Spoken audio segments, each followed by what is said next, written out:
Tiene la palabra la diputada Romina del Pla. Gracias, señor presidente.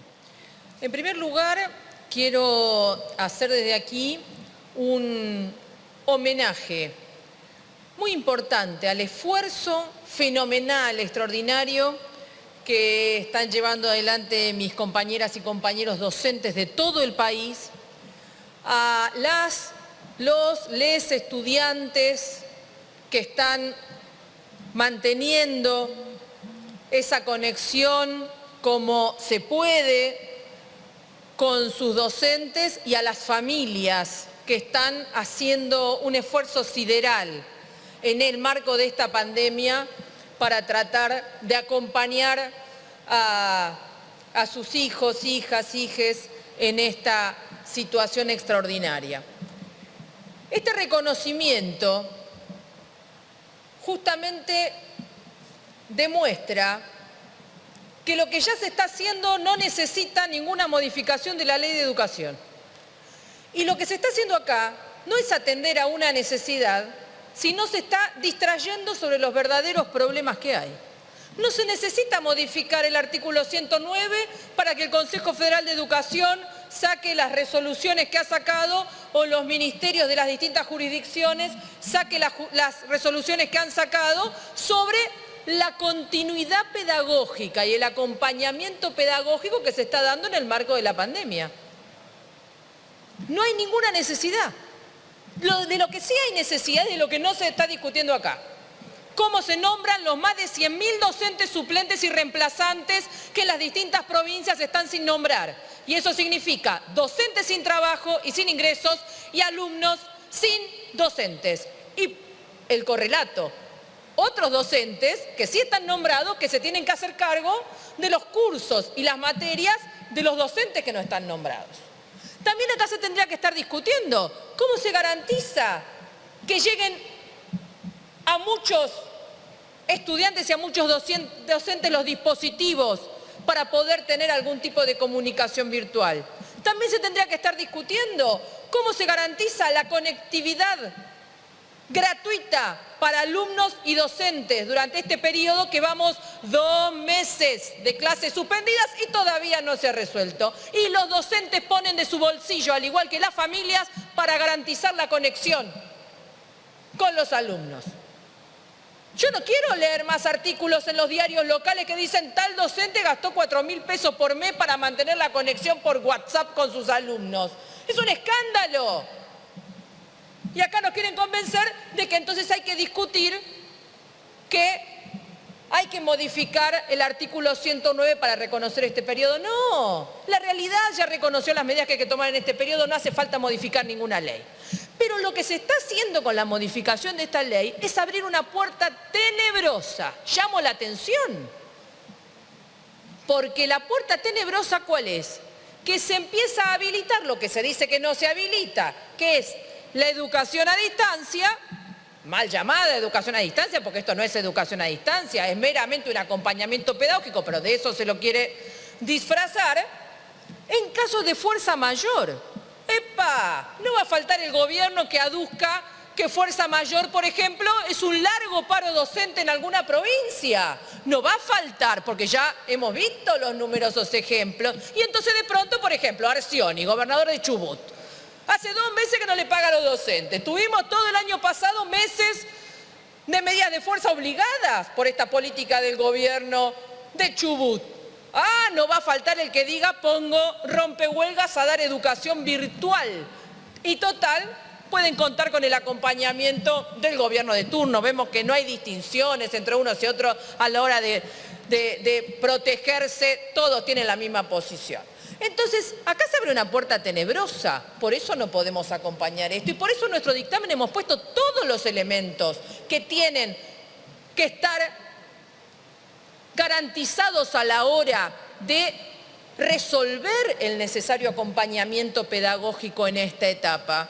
Acá, de presupuesto para dispositivos nada, de presupuesto para conectividad nada, nombramiento de los docentes que falta nada, y sin embargo, sí se empieza a habilitar lentamente un negocio.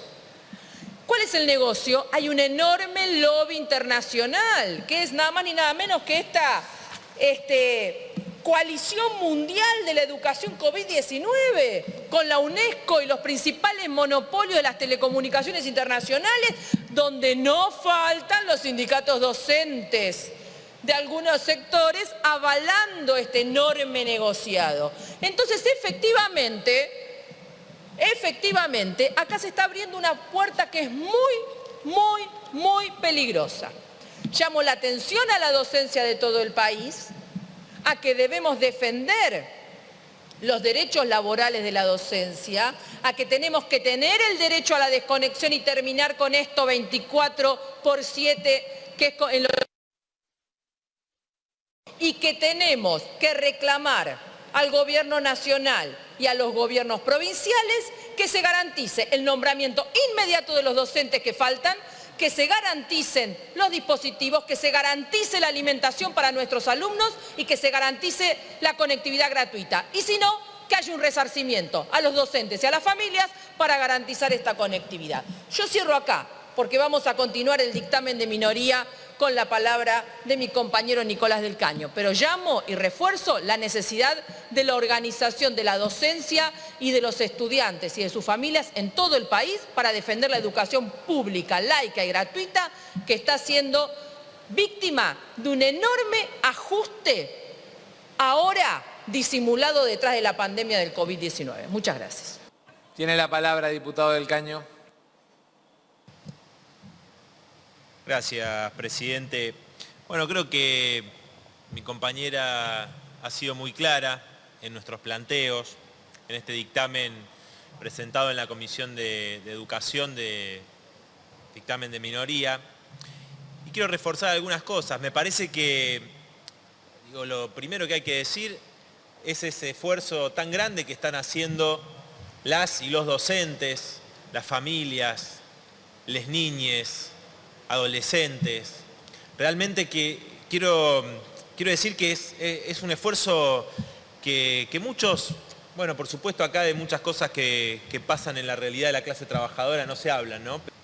Porque muchos jóvenes, adolescentes, niñas, niños, niñes, no tienen las mismas posibilidades. Porque fíjese, presidente, que hay una situación donde cómo se puede cómo se puede lograr esta educación en el marco de la pandemia cuando muchos no tienen conectividad, ¿no? Porque no tienen computadora o tienen computadoras viejas, porque no tienen acceso a internet. Y entonces acá se discute una modificación de la ley donde se habla de la igualdad, pero no se discute cómo se van a garantizar los presupuestos para que esa igualdad sea real. O cómo se piensa en esas familias que hacen un enorme esfuerzo y que en la casa quizás tienen un solo celular con alguna conectividad y tienen 3, 4 niños, adolescentes. ¿Cómo van a hacer para poder estar en contacto con sus docentes, realizar las tareas? Entonces, o ni hablar de las familias de los barrios vulnerables o en la Villa 31, aquí en la Ciudad de Buenos Aires, donde no hay agua. Muchas familias no tienen agua, están afectadas por la pandemia. Entonces, presidente, quería señalar esto, ¿no? El problema de la conectividad del que acá se habla, que no hay una igualdad real. También, por supuesto, acá hay una recarga de las tareas de las y los docentes. Lo recibimos permanentemente, mensajes en nuestro diálogo con las trabajadoras, los trabajadores, el cansancio, el estrés. Y eso también abre la discusión sobre el derecho a la desconexión de las trabajadoras y los trabajadores, porque ya existía previamente un involucramiento en la vida más allá del horario de trabajo de las y los docentes. Bueno, ahora es infinitamente mayor y es un reclamo constante el tema del derecho a la desconexión. Y por supuesto nosotros estamos por el mayor desarrollo tecnológico, que el mayor desarrollo tecnológico sea aplicado para que todos tengan la conectividad y, como decía recién, acá no se está discutiendo eso. Por ejemplo, declarar servicio esencial a las comunicaciones. Las empresas lo podrían garantizar, que todas las familias tengan la conectividad gratuita. Servicio esencial, pero no para garantizarle sus ganancias, sino para garantizar esto, presidente, y eso no se está discutiendo acá. Entonces, yo quería también plantear algo muy importante, lo señalaba mi compañera Romina del Pla recién, el tema de los docentes reemplazantes, suplentes, que hay decenas de miles que no han sido nombrados, no tienen ningún tipo de ingresos, no cobran nada, nada de nada. Hay pibas y pibes que no tienen docentes porque no han sido nombrados. Entonces, hay un reclamo en muchas provincias del país, de todos los sectores del sindicalismo combativo, de muchos sectores de la docencia que están reclamando que sean nombrados estos docentes suplentes que hoy se han quedado sin nada, presidente. Entonces, ¿de qué estamos hablando acá? ¿De qué estamos hablando cuando no estamos discutiendo cómo se le garantiza el sustento? Digo, ¿de qué posibilidad de conectividad vamos a hablar? Ni siquiera están cobrando el salario muchos trabajadores y trabajadoras de la educación. Y otra cuestión, presidente, con esto voy cerrando. Hay una cosa de la que tampoco se habla, que es la discusión democrática. Porque acá hay un acompañamiento pedagógico, como se señalaba, y entonces no hay una discusión democrática entre las docentes y los docentes, los estudiantes, ¿no?, sobre cómo llevar adelante esta situación. Se imparten las órdenes desde el ministerio y no hay una verdadera discusión democrática, y es otro de los puntos también que queríamos señalar, presidente. Con esto termino, presidente, y queremos insistir entonces en que se pongan en discusión estos verdaderos debates para tomar las medidas necesarias para las familias y para las trabajadoras y trabajadores de la educación. Muchas gracias, presidente.